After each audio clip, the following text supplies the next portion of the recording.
안녕하세요. 연애 기간만 6년, 어떻게 보면 제 젊은 청춘을 전부 함께한 남자친구와 최근 본격적으로 결혼 이야기가 오가게 되었습니다. 6년 연애하는 동안 결혼 이야기가 없다가 이제서야 나온 이유는 남자친구가 끝내 공무원 시험에 합격했기 때문이에요. 남자친구가 연애 시작할 때부터 공무원 준비를 하던 건 아니었습니다. 연애 시작했을 때 남자친구는 중소기업 다니고 있는 회사원이었어요. 저는 학교를 졸업하고 막 취직 준비를 시작한 시기였고요. 생각처럼 일이 풀리지 않아 본의 아니게 취직 준비에만 2년에 가까운 시간을 보냈는데 그때 남자친구가 저한테 정말 잘해줬어요. 당시 제가 자격증 공부며 이래저래 시간이 많이 부족했다 보니 아르바이트로 벌어봐야 고작 생활비 정도였거든요. 그 덕에 남자친구한테 밥 한 번 사주기는커녕 일주일에 한 번 만나는 데이트 비용조차 보태기가 힘들었어요. 취직 준비 막바지에 이르러서는 솔직히 말해서 데이트 비용은 한 푼도 내지 않았습니다. 그게 너무 눈치가 보여서 취직할 때까지는 그냥 한 달에 한두 번 정도만 만나자고 했었죠. 남자친구는 자기가 좋아서 만나는 건데 부담 가질 것 없다. 근심 걱정과 스트레스를 떠안고 있는 것보다 이런 식으로 풀어주는 게 더 취직에 도움이 될 거다 하면서 저한테 잘해줬습니다. 주변 사람들이 그런 사람이 또 어디 있냐고, 요즘 세상에 멀쩡한 사람 만나는 것도 힘든데 좋은 사람 만난 걸 복받은 줄 알라는 식으로들 이야기했죠.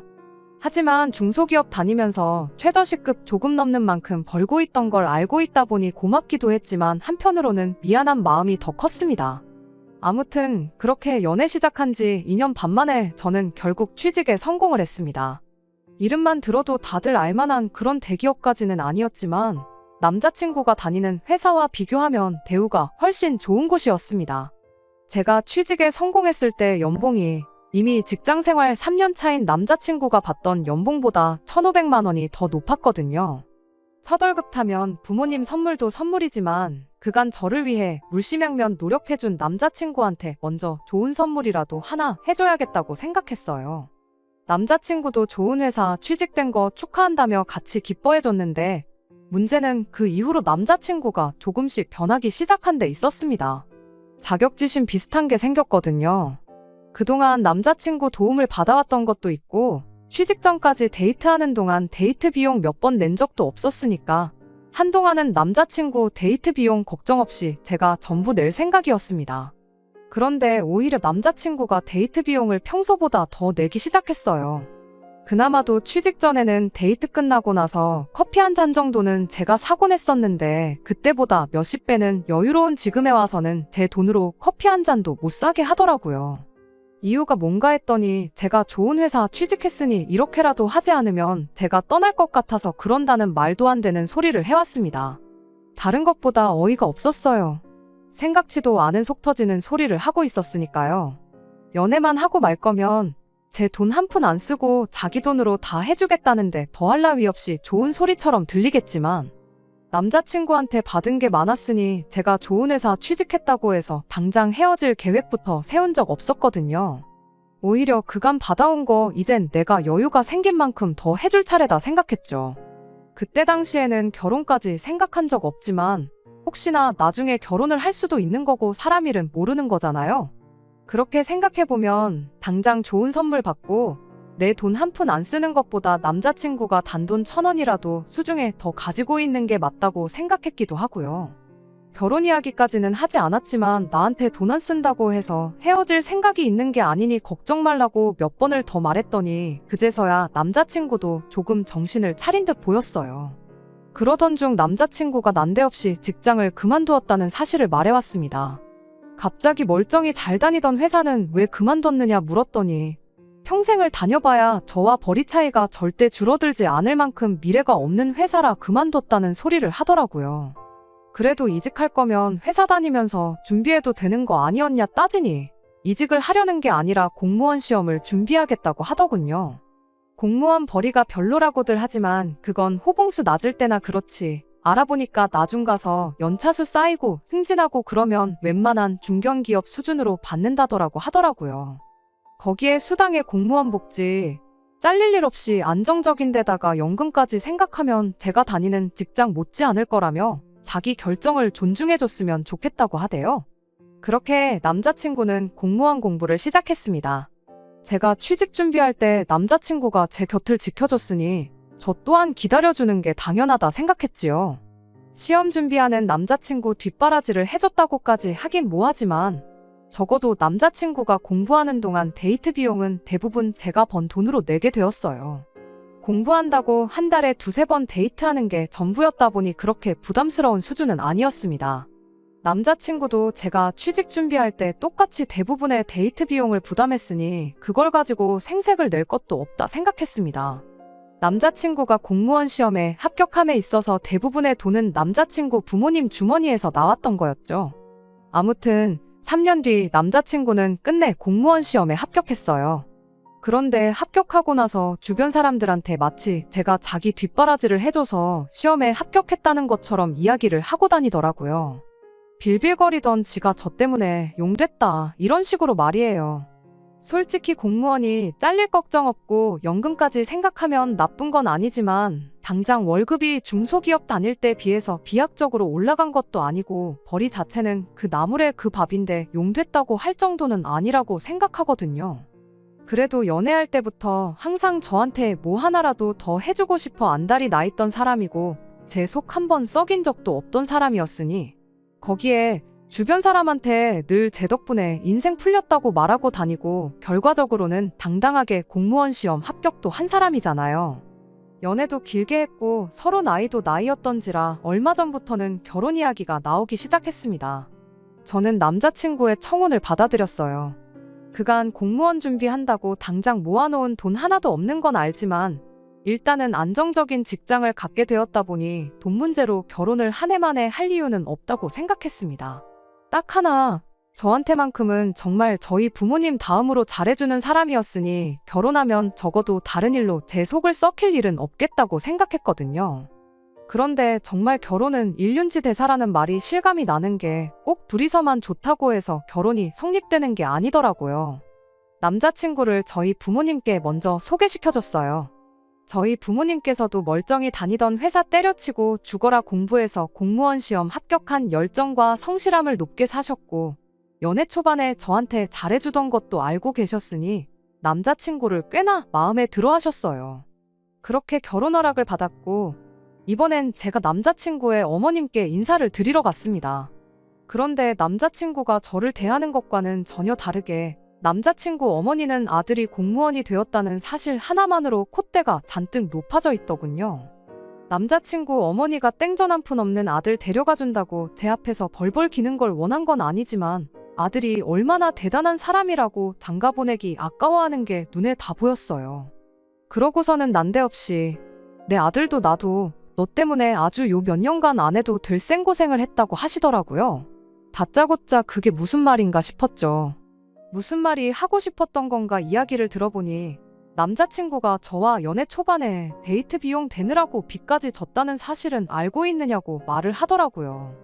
남자친구가 회사 다니면서 만들었던 마이너스 통장이 있는데 저 때문에 자기 아들이 빚을 내가면서 데이트 비용을 내게 만들지 않았냐고 하는 거예요.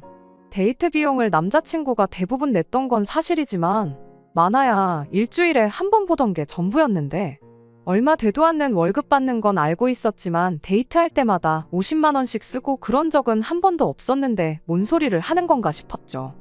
아무튼 남자친구가 회사를 그만두게 되면서 은행에서 퇴직 사실을 알고 마이너스 통장을 강제로 닫아버렸는데 그때 갚을 돈이 남아있었나 봅니다. 직장 그만두고 시험 공부 시작한 남자친구가 돈이 어디 있었겠어요. 그래서 결국 부모님 손을 벌리게 되었던 거고 남자친구가 공부하는 동안은 자기 돈이 아니라 100% 부모님 돈으로 공부를 했던 거더라고요. 어머님 말은 저 때문에 남자친구가 빚까지 생기고 당신들은 난데없이 자식 시험 공부 뒷바라지를 해줘야 했다면서 학원 보내고 공부시키는데 든 비용이 몇 천만 원은 된다고 그게 따지고 보면 전부 저 때문에 그 고생을 했다고 말하고 싶었던 거죠. 데이트 비용이라고 해봐야 정말 하루에 많이 써봐야 5만 원 정도였는데 빚까지 졌으면 그건 저 때문이 아니라 남자친구가 돈 관리 똑바로 못하고 자기 쓰고 싶은데 써서 그런 게 분명할진데 왜 그 이유를 저한테서 찾는지 정말 어이가 없었습니다. 솔직히 남자친구가 공무원 돼서 제가 좋은 게 뭐가 있나요? 아들이 최저시급 겨우 받는 중소기업 다니다가 7급 공무원으로 신분 상승했으면 제가 아니라 자식 앞길 잘 풀린 부모님이 더 좋은 거 아니겠나요? 남자친구가 잘 풀린 게 저 때문이라고 생색 같은 거 내고 싶진 않았지만 따지고 보면 아들이 잘 풀린 데에는 제 덕도 조금이나마 있는 것이기도 한데, 그런데 자꾸 본전 이야기 하면서 심지어 자식이 결혼할 사람이라고 처음 소개시킨 자리에서 여태까지 들인 돈이 있으니까 이제는 회수를 할 차례라고 말을 꺼내는 게 어이가 없었습니다. 그러면서 성의 표시를 얼마나 하는지 보겠다면서 남들 보는 눈 부끄럽지 않게 예단을 준비하라고 하는 거예요. 이제 막 저희 집에 결혼 허락받고 양가상견례는커녕 제가 처음 인사드리는 자리에서 저에 대한 다른 질문이 아니라 예단 얼마까지 해올 수 있느냐를 물어오는 게 맞나 싶은 생각이 들었어요. 그렇게 연애하는 동안 저 없으면 못 산다, 너에게 어울리는 사람이 되겠다 부르짖던 남자친구는 누가 봐도 어이없는 상황에서 꼼짝도 못하고 어머님이 하는 말만 듣고 눈만 멀뚱멀뚱하면서 가만히 있더라고요. 연애 초반에 남자친구가 무리했던 거 알고 그간 그렇게 해준 게 고마워서 그동안 만나면서 데이트 비용 다 제가 냈어요. 결혼 이야기 나왔을 때 당장 남자친구 모아놓은 돈 한 푼도 없는 상황인 것도 알고 있었고 그걸 가지고 문제 삼을 생각 추호도 없었습니다. 말씀드렸던 대로 사람 하나만 보자 이 생각이었어요. 어쨌든 저도 남자친구 공부하는 동안 직장생활 열심히 하면서 모아둔 돈이 상당했고 그 돈은 다 우리가 결혼하고 정착하는데 사용해도 아깝지 않다는 생각까지 가지고 있었고요. 그런데 결혼 비용은 당신들이 여지껏 아들 공부시킨 데 들인 돈이면 충분히 쓸 만큼 썼다고 하면서 하나도 지원 안 해줄 거라고 하더라고요. 그 와중에 당장 제가 모은 돈에 대출 끼고 집을 구하게 생겼는데 신혼집을 매매로 구한다면 또 집명의는 공동명의로 해야 한다고 하는 거예요. 여전히 저에 대해 묻는 질문은 하나도 없었고 계속 돈 이야기만 하면서 본전 이야기를 하더라고요. 그런 이야기는 제가 지금 답변 드릴 수는 없는 이야기라 말씀드리고 자리에서 일어났습니다. 남자친구가 집까지 바래다 준다고 했는데 기분이 많이 상해서 혼자 집으로 돌아왔어요. 저희 어머니께서 오늘 어땠냐고 궁금해하시길래 이러저러한 일이 있었다 자초지종을 이야기했더니 어머니께서도 아무리 그래도 그건 아닌 것 같다고 일단 양가 어른들끼리 만나서 그 자리에서 다시 이야기를 해보자고 제안을 하셨습니다. 그렇게 양가 상견례가 진행이 되게 되었고 남자친구 부모님께서 장소를 섭외하신다고 하시어 저희가 그쪽까지 찾아갔습니다. 그런데 도착했더니 상견례 장소가 백반집이더라고요. 으리으리한 한옥 스타일의 고급 한정식 집을 기대한 건 아니지만 백반집은 좀 경우에 어긋나는 것 같았어요. 부모님도 많이 당황하신 눈치였고 이럴 줄 알았으면 그냥 제가 장소를 알아볼 걸 그랬다는 생각이 들었습니다. 그런데 남자친구 부모님이 분위기 파악도 못하고 아들 나랏일하게 만든다고 등골이 빠질 뻔했는데 예단도 안 해온다고 하고 우리도 돈을 아껴야 하지 않겠냐고 대놓고 무안을 주시더라고요. 어머님 말씀에 꼼짝도 못하던 남자친구도 방금 발언은 지나치다고 생각했는지 그래도 여기가 동네에서 소문난 제육볶음 맛집이라고 설명을 해주는데 그 말이 더 기분이 나빴습니다. 그래서 제가 이 결혼은 다시 생각해봐야겠다고 하고 저희 부모님 모시고 자리에서 일어났어요. 그런데 남자친구 어머니가 한다는 말이 공무원 사위 보기 싫으시냐고 하면서 아들이 합격하고 나니까 아주 동네방네서 선자리가 들어온다고 아들이 저랑 꼭 결혼하고 싶다고 해서 져주는 척 나와준 건데 아주 며느리 될 사람도 그렇고 사돈들도 그렇고 경우가 없는 거 아니냐 하는 거예요. 평소에 심약해서 파리 한 마리도 제대로 못 잡으시는 저희 어머니가 자리에 있던 쌈야채를 남자친구 어머니 얼굴에 뿌리면서 경우가 없는 게 누구냐고 아주 아들 가지고 장사할 생각에 정신이 나가도 너무 나간 거 아니냐고 주제 파악 좀 하라고 쏘아붙이시더라고요. 똥이 더러운 거 알고 피하는 거잖아요. 괜히 거기서 더 크게 싸워봤자 똑같은 사람 되는 것 같아서 어머니 뜯어말려서 백반집 밖으로 뛰쳐나왔습니다. 남자친구가 헐레벌떡 쫓아와서 죄송하다고 사과하고 무릎 연골이 닳도록 싹싹 빌기 시작하는데 아버지께서 남자친구한테 그래도 여태까지 내 딸한테 잘해준 거 봐서 이만큼만 하고 넘어가는 거라고 다음엔 국물도 없을 줄 알라고 하고 뒤도 안 돌아보고 집으로 돌아왔습니다. 그리고 그날 저녁에 아주 전화기가 멈추지가 않더라고요. 전화 받아보니 남자친구가 어머니한테는 잘 이야기할 테니 제발 자비를 베풀어 달라고 하더라고요. 그러면서 하는 말이 연애는 결혼이랑 다르지 않은 거 알지 않냐고 묻는 겁니다. 그러면서 이제 내가 공무원까지 됐는데 나랑 결혼 안 할 거야? 하고 묻더라고요. 그런데 그 말이 사과를 하는 게 아니라 너 내가 공무원인데 이제 와서 나 놓칠 거야? 하는 말로 들리더라고요. 여태까지 공부하는 동안 기다려주고 그것도 모자라 데이트 비용까지 다 내줘가면서 연애를 계속 이어왔으니 제가 무슨 자기 공무원 되기를 엄청 바라고 기대했던 사람으로 생각했나 봐요. 알고 보니 남자친구도 지 엄마랑 똑같은 사상을 가지고 있던 놈이었던 거죠. 내가 파혼 못할 줄 알고 그러는 거냐고. 애초에 첫 만남 때부터 어머님이 나한테 한 거 생각해보면 진작에 처음부터 오빠가 중간 역할도 똑바로 못하는 사람이라는 게 답이 딱 나왔는데 결혼하면 오빠네 집에서 나를 어떻게 대할지 내 인생 꼬이는 게 눈에 뻔히 보인다고 한마디 해줬어요. 어차피 지금 파혼 안 하면 나중 가서 이혼할 게 뻔한데 이혼녀 되는 거보다 파혼하는 게 낫지 않겠냐고 하고 2번 다시 연락하지 말라고 했습니다. 처음에는 정말 지가 뭐라도 되는 줄 알고 큰 소리까지 치면서 네가 설마 연락 안 하고 백이겠냐는 식으로 나오더라고요. 그래서 제가 진짜 연락 한 통 하지 않고 가만히 있었더니 며칠 지나 다시 저희 집 앞에 찾아와서는 또 무릎까지 꿇어가며 저한테 싹싹 빌더라고요. 남자가 돼서 그렇게 쉽게 꿇을 무릎이었으면 진작에 좀 잘하지 그랬냐고 그냥 그 잘난 나란 일 하면서 공무원 되느라 들어간 비용까지 다 해올 수 있는 정신 나간 여자 찾아서 결혼하라고 했어요. 선자리도 많다는데 왜 나한테 집착하냐고 엄마 마음에 쏙 드는 입맛대로 해달라는 거 다 해가지고 올 그런 결혼 상대 골라서 그 사람하고 행복하게 잘 살라고 해줬어요. 그래도 너 아니면 안 되겠다고 하면서 자꾸 들러붙길래 아버지한테 전화하는 척을 했더니 그때 아버지가 이번만 그냥 넘어간다고 하신 말씀이 기억이 났는가 보더라고요. 전화기에 다 대고 아빠라고 한마디 하자마자 자리에서 벌떡 일어나서 꽁지가 빠지게 달아나더라고요. 그 뒤로는 더 이상 찾아오지도 않고 그렇게 안전이별했습니다. 6년 길게 만났기 때문에 아쉬운 부분이 전혀 없는 건 아니에요. 그렇지만 지금 보여준 공무원 부심 갑질은 빙산의 일각일 뿐이라고 생각해요. 억지로 결혼해서 더러운 꼴 더 볼 바에 이렇게 빠르게 결단 내리고 헤어진 게 오히려 잘한 일이라고 생각합니다. 2번째 사연입니다. 어디서부터 이야기를 시작해야 할지 모르겠네요. 남편과 처음 연애를 시작했을 때 세상 참 좁다는 말이 괜히 있는 게 아니라는 걸 새삼 느꼈어요. 남편 핸드폰 사진첩을 보다가 낯이 익은 사람이 한 명 보이더라고요. 당시에는 남자친구였던 남편이 너 우리 누나랑 아는 사이냐고 물어봤을 때 엄청 놀랐습니다. 제 신우가 다른 사람도 아니고 제가 다니던 전 직장에서 저한테 일을 가르쳐준 사수였거든요. 제가 첫 직장에 입사했을 때 저보다 2년 입사 선배였던 신우가 제 사수가 되어 저한테 실무를 가르쳐줬어요. 그 회사에서 1년 정도 고생하다가 저는 어떻게 기회가 닿아서 동종업계 중에서도 규모가 가장 큰 회사에 다니던 회사보다 훨씬 좋은 조건으로 스카웃 제의를 받게 되어서 이직을 했었습니다.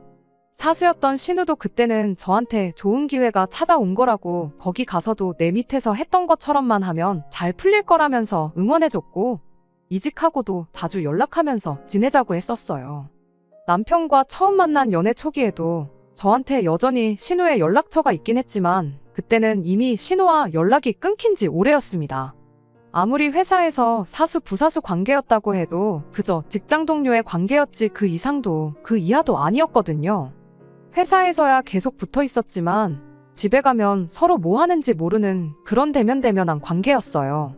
그렇게 저도 이직 후에 회사에 적응하는데 정신이 없고 일도 훨씬 바빠지고 신우는 신우대로 바빴을 테니까 가끔가다 한 번씩 잘 지내냐 주고받던 안부 연락도 자연스럽게 끊어지게 되었죠. 그런데 이렇게 남자친구의 누나로 다시 만나게 되었으니 새삼 세상이 참 좁다는 말이 와닿더라고요. 남편도 어떻게 이럴 수가 있냐며 그 당시에 정말 신기해했어요. 그 사실을 알게 된 그 주 주말에 곧바로 신우랑 해서 셋이 만나는 자리를 만들게 되었습니다. 벌써 몇 년이나 지나서 다시 만나게 된 인연이다 보니 오랜만에 만나서 반갑다기보다는 어색한 기분이 더 컸어요. 그렇다 보니 신우와 재회한 첫 만남 이후로는 그렇게 셋이서 자주 만날 일은 없었습니다. 남편은 남편 나름대로 제가 신우랑 이미 서로 알던 사이라는 부분이 참 좋았나 봐요. 같이 회사를 다닐 시절에도 1년이라는 시간을 같이 보냈지만 말씀드린 대로 신우와는 직장 동료 그 이상도 그 이하도 아닌 관계였기 때문에 둘 사이에 큰 문제도 없었으니 말이죠. 아무튼 그 이후로 몇 달 지나지 않아서 남편이 제게 결혼하자고 청혼을 해왔습니다. 저의 조건이나 그런 거 하나도 보지 않고 남편이 저에게서 가장 좋게 봤던 건 자기 가족? 특히 신우와도 좋은 관계로 지낼 수 있는 사람이라는 부분이었대요. 가족 아끼고 챙기는 건 당연한 일이기에 그때는 그 말에 그렇게 크게 의미 부여를 하지 않았습니다. 결혼 준비 시작하면서 시부모님께 처음 인사를 드리러 가게 되었던 날에 기분이 그렇게 좋지만은 않았었어요. 시부모님 댁에 직접 인사를 드리러 갔으니 신우도 그 자리에 있었어요. 그런데 시어머니도 제가 신우와 직장 선후배 사이였다는 걸 미리 알고 계셨어서 그런지 시어머니가 저를 아직도 신우 부하 직원 정도로 생각하시는 것 같더라고요. 신우가 저한테 일을 잘 가르쳐준 덕분에 지금 다니는 회사에 이직해서 편하게 일을 하고 있는 것처럼 말하시는 거예요. 실무에 대해서는 신우가 저에게 인수인계를 해준 부분은 맞지만 어쨌든 저는 첫 직장 들어가기 전부터 이쪽 업계에 대해 관련 자격증 취득부터 해서 준비해온 것들이 한두 가지가 아니었고 신우한테 일 배우면서도 부단히 노력했기 때문에 이직은 순전히 저희 노력의 결실이나 마찬가지였거든요. 그런데 그걸 다 신우 덕분이라고 싸잡아서 이야기하니 기분이 썩 좋지만은 않았습니다. 하지만 또 그 자리에서 그게 아니라고 다 제가 잘나서 그렇게 된 거라는 식으로 말하기에는 겸손하지 못하다, 개구리, 올챙이적 생각 못한다. 이런 이야기가 나올 게 뻔했고 그냥 좋은 게 좋은 거라고 생각해서 대충 맞장구를 쳐줬습니다. 그런데 또 신우 부하 직원이었다고 하니까 제 급여도 지금 신우가 받는 정도 받겠거니 생각하고 별것 아닌 것처럼 생각하더라고요. 여자가 벌면 얼마나 버냐면서 결혼하고 나면 우리 아들이 회사 나가서 일하는데 신경 쓸 일 없게 일 그만두고 살림이나 하라는 식으로 우리 아들 아침밥은 꼭 챙겨 먹이라는 둥 쓸데없는 소리를 하시더라고요. 다행히 남편이 얼굴이 새빨개져서는 시어머니한테 그게 아니라고 하면서 제 연봉이 얼마인지 공개를 해줬습니다. 제가 자기보다 돈 훨씬 더 잘 번다고요. 남편 말이 반은 맞고 반은 틀린 게 저는 아무래도 남편보다 직장생활 한 경력이 훨씬 더 기니까 당장은 제가 월급이 더 많은 건 사실이에요. 하지만 앞으로 남편도 승진하고 그러면 제 벌이 따라잡는 건 시간 문제일 테고 나중 가서는 비슷해지거나 더 높아질 수도 있는 부분이었으니까요. 아무튼 제 벌이가 더 좋다는 사실을 알고서는 시어머니도 조금 민망하셨는지 우리 딸하고 똑같은 일 한다길래 비슷하게 버는가 했더니 그게 아니로구나 하면서 웃어넘기시는데 오히려 그 말이 신우를 더 민망하게 만들었던 것 같습니다. 그 이후로는 시어머니도 집에서 살림이나 해라 그런 말 쏙 들어갔고요.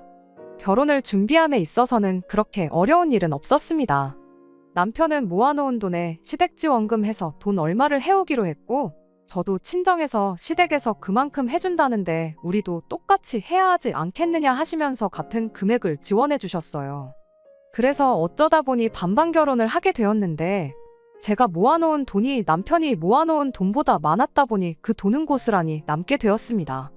피차 둘 다 직장인이기 때문에 누구 하나가 돈 관리하기보다는 생활비 똑같이 내고 나머지는 각자 알아서 관리하자는 이야기가 나와서 그 돈은 제가 관리하게 되었네요. 진짜 문제는 결혼 후부터 시작되었습니다. 결혼 전에 실언에다가 그냥 지나쳐가듯 나온 거라 생각했던 시어머니의 말이 사실은 진심이었던 거예요.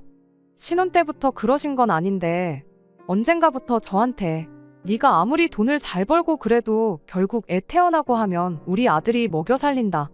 아들 말 들어보니 음식 하나 제대로 할 줄 아는 것도 없는 것 같은데 지금부터 회사로 출근하지 말고 시부모님 집으로 출근해서 살림하는 것부터 배워라 하시더군요.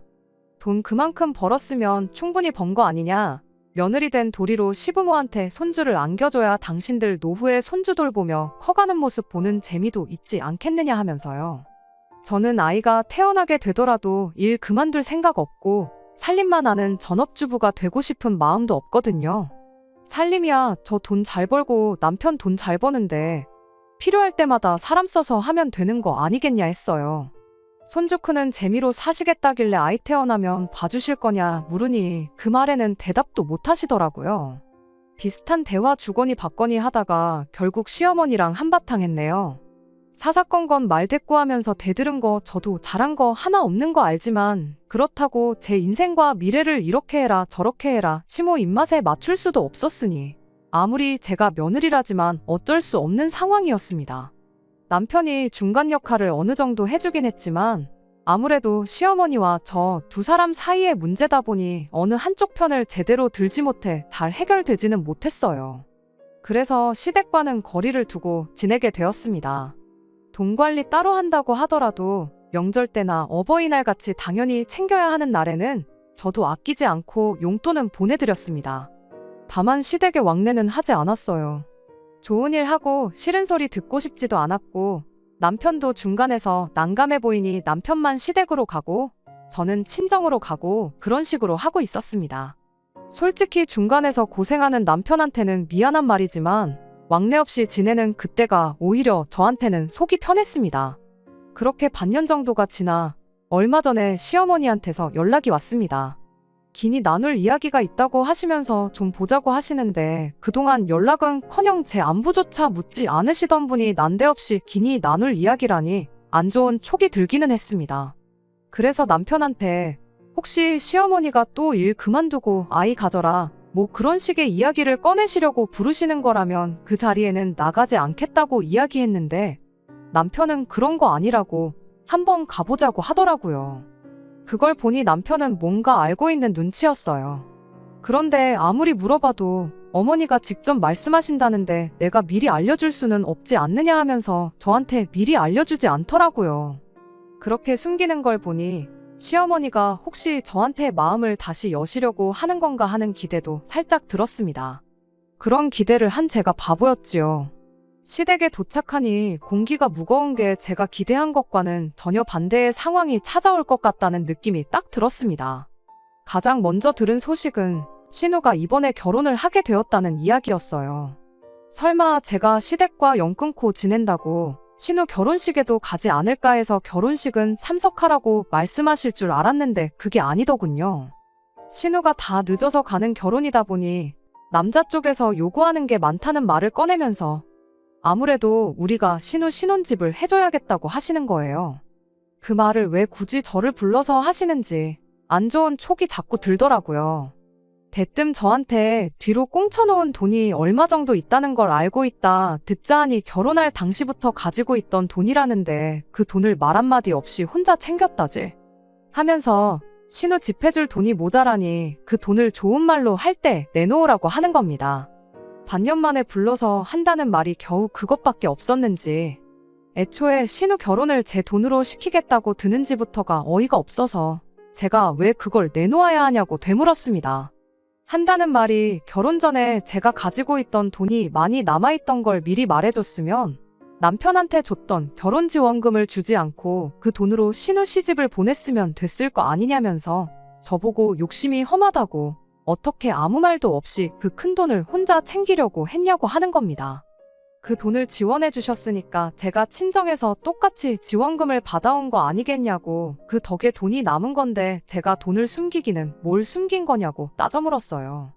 그랬더니 신우 이야기를 꺼내면서 신우가 불쌍하지도 않냐고 하면서 그렇게 신우 거를 다 뺏어가면 좋냐고 갑자기 화를 내시는 겁니다.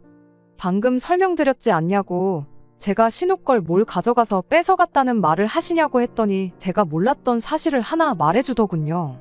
제가 첫 직장에서 이직을 할 때 신우도 제가 지금 몸담고 있는 회사로 이직을 준비하고 있었다고 합니다. 시모가 하는 말은 제가 그 회사에 들어가게 된 것이 신우가 갔어야 할 자리를 제가 가져간 거 아니냐고 돈 잘 버는 직장도 뺏어가고 결혼지원금도 뺏어갔다고 우기는 거였어요. 신우가 능력이 모자라서 이직을 못한 게 왜 제 탓이냐고 그리고 저는 이직을 한 게 아니라 회사에서 직접 헤드헌팅이 들어와서 옮겨간 거 모르시냐고 저도 조금 심한 말로 맞대응을 했어요. 그랬더니 시모는 신우가 저한테 일을 다 잘 가르쳐주고 그 회사에 들어갈 수 있게 밑바탕을 만들어줬다는 거예요. 마음씨 착한 신우가 저한테 양보를 해줬기 때문에 제가 그 회사에 들어간 거고, 그 착한 신우 아니었으면 지금 제가 가지고 있는 그 돈이 존재했겠냐는 말도 안 되는 어깃장을 부리더군요. 그때는 남편도 모르고 아예 남남이었던 신우인데 그 자리를 저한테 양보했다고 우기고 있으니 어이가 없더군요. 심지어 얼마 전까지는 돈이 다 뭐냐고 하면서 일 그만두고 살림 배워 애나 키우라고 하던 사람이 큰 돈 필요할 일 생기니까 억지를 부리면서 제 돈을 어떻게든 가져가려고 하니, 제가 설령 진짜 신우 덕분에 이직을 했다 하더라도 그 돈을 주고 싶은 마음이나 생기겠나요? 그 돈은 절대로 드릴 생각 없다고 딱 선을 그었습니다. 그러니 이제는 돈똥거리면서 그렇게 돈이 좋으면 돈이랑 결혼하지, 우리 딸 인생 망쳐놓고 두 남매 이간질을 하려고 하느냐고 하는 겁니다. 좋은 며느리감 들어온다고 해서 기대했더니 우리 아들 밥도 제대로 못 얻어먹고 다니는 거 보면 당신 속이 아니라고 하면서 울부짖으시더군요. 시모가 그러고 있으니 남편도 그 상황에서는 중간 역할이 아니라 시모 편을 들더군요. 아니, 애초에 제가 가지고 있는 돈에 대해서 시모가 알고 있는 걸 보면 시모 편을 들은 게 아니라 애초부터 남편은 제 편이었던 적이 한 번도 없던 걸 수도 있겠네요. 제가 돈 얼마 보내줬던 게 노력이라고 할 수는 없지만 결국 시가족은 시가족이고 남보다 조금 더 가까운 남이라는 사실은 변함이 없더라고요. 남편도 중요한 순간에는 자기 가족 챙기는 남이나 다름없는 사람이었고요. 그래서 결혼할 때 주신 거 다 돌려드리겠다고 했습니다. 당신 아들도 필요 없으니 도로 가져가라고 했어요. 어차피 결혼할 때 반반 결혼했고 돈도 각자 관리하고 있으니 마침 나누기도 편하지 않냐고, 계산할 것도 없으니 반 가져가라고 했어요. 아들 줬던 돈으로 신우부터 결혼시키고 아들한테는 끼니 때마다 삼시세끼 다 챙겨주는 새며느리 찾아서 이어주던가, 그게 안 될 것 같으면 어머님이 직접 챙겨주시면 되겠다고 하고 말았습니다. 자리에서 일어나면서 저는 어머님이 원하는 대로 일하고 결혼할 테니까 아무쪼록 돈 관련된 거 빨리 정리해서 쓸데없는 데다가 시간 끌게 만들지 말아달라고 부탁하고 자리에서 일어났습니다. 그리고 그 길로 짐 싸서 친정으로 갔어요. 친정 부모님도 처음엔 많이 놀라시기는 했지만 그런 날강도 같은 집구석이 다 있냐고 하면서 남보다도 못한 식가족 받들어 모시면서 돈 뜯기며 살 필요 없다고 그냥 이혼하라고 하시더군요. 그렇게 결혼 2년 만에 저는 이혼하게 되었네요. 친정에서 지낸 지도 며칠 지났는데 시댁에서는 아무런 연락이 없더라고요. 빨리 돈 준비해서 쓸데없는데 시간 끌지 말자고 시모한테 연락을 했는데 시모가 우물쭈물하면서 저한테 사과를 하더라고요. 아무래도 나이 차서 오래 혼자였던 신우가 엮인 일이다 보니 자기가 옳은 판단을 하지 못한 것 같다고 미안하다고요. 그런데 그게 제 귀에는 며느리 얻어서 아들 뒷바라지 시키고 손주 재롱 떠는 거 보면서 편안한 노후를 보내려고 했는데 졸지에 아들은 이혼당하고 늦게 시집가는 신우 눈에 안 찬다고 사돈될 집구석에 아들 이혼시켜서 받은 돈까지 다 가져다 바치게 생겼으니 엄청 손해보는 기분이었나 봅니다. 거기에 졸지에 다 늦어서 손주는커녕 반품받은 아들 삼시세끼 밥 차려주면서 다시 뒷바라지 해줄 생각을 하니 못 해먹겠다. 그러니까 돌아와달라. 그런 소리로밖에 들리지가 않았어요. 뭘 그러시냐고. 이거 다 어머님이 원하는 대로 된 거 아니냐고. 저는 제 마음 똘릴 생각 없으니까 빨리빨리 해달라고 그랬어요. 저도 제 삶이 있기 때문에 늦어진다고 느껴지면 저도 돈 아깝고 시간 아까워서 그러고 싶지는 않은데 변호사 알아보고 해야 한다고요. 위자료까지 뜯기기는 싫은지 그 뒤로부터 시모로부터는 아무 연락도 없더라고요. 그 와중에 저 몰래 시모랑 신우 책임져 주려던 남편은 제 마음 돌려보려 연락 한 통 없더라고요. 그렇게 돌려받을 거 돌려받고 2년 만에 결혼 생활 다 쫑나게 되었습니다. 제가 먼저 사과할 일도 아니었고 자기 좋을 대로만 생각하고 억지 부리는 집구석에 버티고 있어봤자 이것보다 더한 꼴만 볼 것 같아서 차라리 하루빨리 손 털고 이혼한 게 잘한 일이라고 생각합니다. 이혼의 후회는 하나도 없어요. 신우도 그동안 저한테 친한 척 하면서 얼마나 속이 쓰렸겠어요. 괜히 저 보면서 열등감 느낄 필요도 없고 모두에게 잘 된 거 아닌가 합니다. 남들이 다 하기 때문에 해야 하는 결혼이라면 차라리 안 하는 게 나은 것 같네요. 제가 하고 싶은 일 하면서 남 눈치 안 보고 지내는 게 최고가 아닌가 싶어요. 끝까지 들어주셔서 감사합니다. 오늘의 사연은 여기까지입니다. 구독과 좋아요, 알람 설정 부탁드리고 더 좋은 사연으로 다시 찾아뵙겠습니다. 감사합니다.